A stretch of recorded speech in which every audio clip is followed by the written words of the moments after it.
Buenas tardes, compañeras y compañeros diputados. Vengo a presentar la posición del Partido de la Revolución Democrática respecto de la Estrategia Nacional de Energía. El día de hoy, esta Cámara votará la Estrategia Nacional, un documento que debería resultar central, de la mayor importancia para el país y por ende para el nuevo gobierno de la República. Esto que nos ha sido enviado es un documento que no cumple ni en un sentido mínimo con lo que la ley establece, denostando de origen su intencionalidad, compuesta de temas energéticos generales e imprecisos, enfocados en una visión de política energética inercial, sin lograr fijar una visión nacional en materia energética a 15 años, que es lo que se supondría debe hacer. Se desaprovecha entonces la oportunidad de realmente darle un rumbo al sector energético para las próximas décadas. Dado que las últimas dos estrategias no fueron aprobadas, el Partido de la Revolución Democrática estamos conscientes de la necesidad de un documento que marque las líneas de actuación que den certeza y transparencia sobre los planes en el sector de energía, proporcionando un marco bajo el cual puedan desarrollarse políticas públicas adecuadas.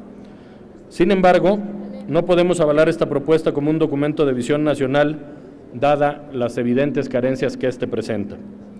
Dicho de otra forma, no estuvimos de acuerdo en la forma y no podemos estar de acuerdo en el fondo.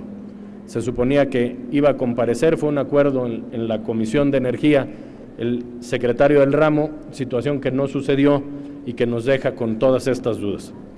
Consideramos que un documento de esta naturaleza e importancia debe fijar claramente metas, estrategias, objetivos y prioridades.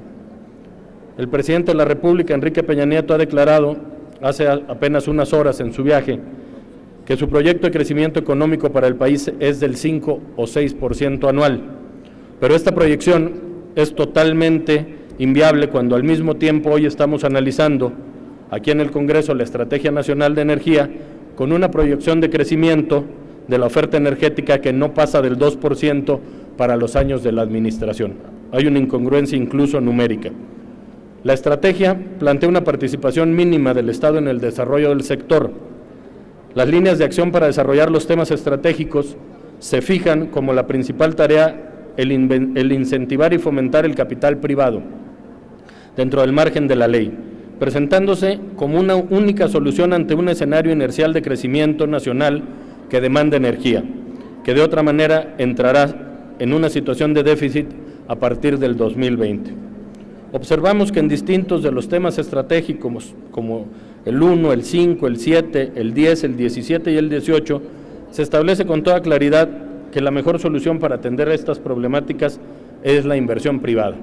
No compartimos esta visión, porque si bien la inversión privada pudiera conceptualizarse como una opción, no podemos aceptar que el gobierno federal nos proponga como única opción para el desarrollo y para potencializar el sector, justamente el tema de la inversión privada.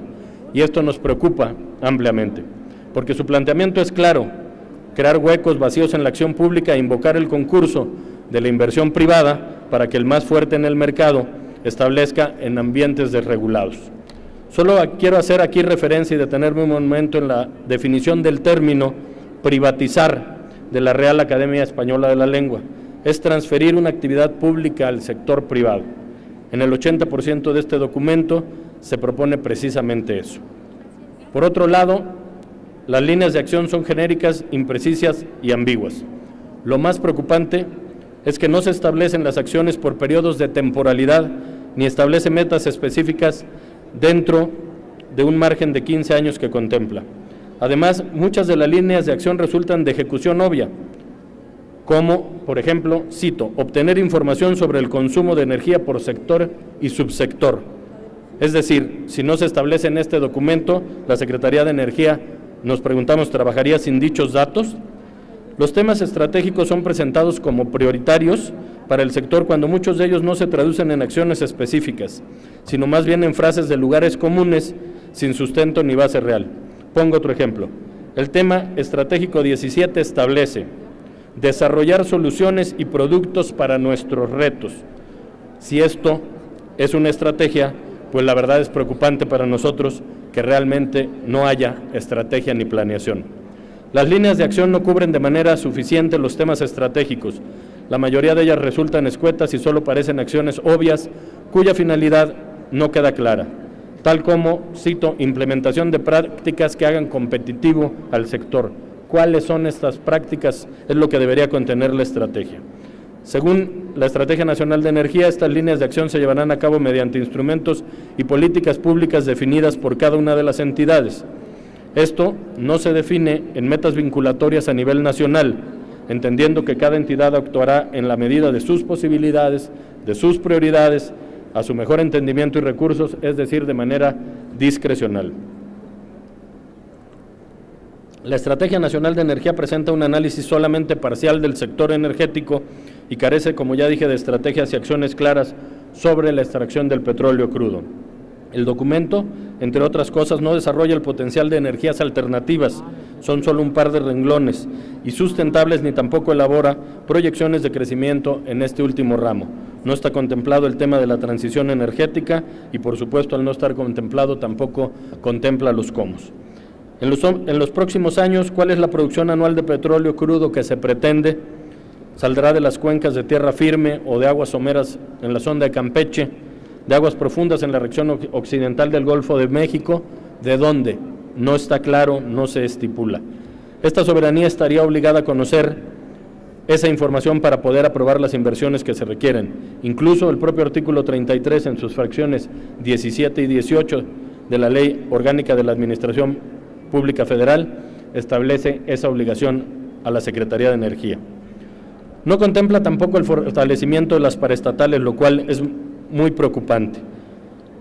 La estrategia no contempla los temas ni líneas relacionadas con el fortalecimiento de las paraestatales como son Comisión Federal de Electricidad y Pemex, cuando esta, no debemos olvidar, representa 1/3 de los ingresos del Estado. No considera tampoco la designación por parte de la Secretaría de Hacienda de mayores recursos para fortalecer el desarrollo de la infraestructura de las mismas. La generación en los años recientes se ha ido concentrando en desarrolladores y operadores transnacionales y como parte del estímulo para su crecimiento se pretende que la CFE facilite la incorporación del fluido eléctrico de esas empresas a la red de transmisión con tarifas de porteo y respaldo sumamente bajas y que realice inversiones en líneas de transmisión para que esos operadores puedan establecerse. Esto, dicho de otra manera, es no solo se pretende que la iniciativa privada participe, sino que ni siquiera se hacen los cobros adecuados por la parte que corresponde a las paraestatales. Aquí paso a un punto que es de suma importancia. No considera revisar la corrupción en las empresas paraestatales como son CFE y Pemex, ni establecer mayores mecanismos de control para evitar fraudes y componendas en detrimento del erario público. Como parte de uno de los temas estratégicos, necesariamente tendría que haberse planteado el saneamiento interno de las empresas. Pongo 3 ejemplos. El caso de Pemex con Siemens, $500 millones que la empresa está a punto de perder porque no se ha aclarado qué fueron los actos de corrupción que se prestaron para estos trabajos extraordinarios. El tema del préstamo al sindicato de $500 millones de pesos, que tampoco ha sido aclarado, y el tema de la empresa Mexlub, en donde la empresa está quebrada y los altos funcionarios tienen elevados sueldos que ya en la Comisión de Energía hemos estado investigando. No podemos construir sobre este territorio impregnado de corrupción la reforma energética que este país necesita, y de esto, esta estrategia que hoy se pretende votar no contempla nada.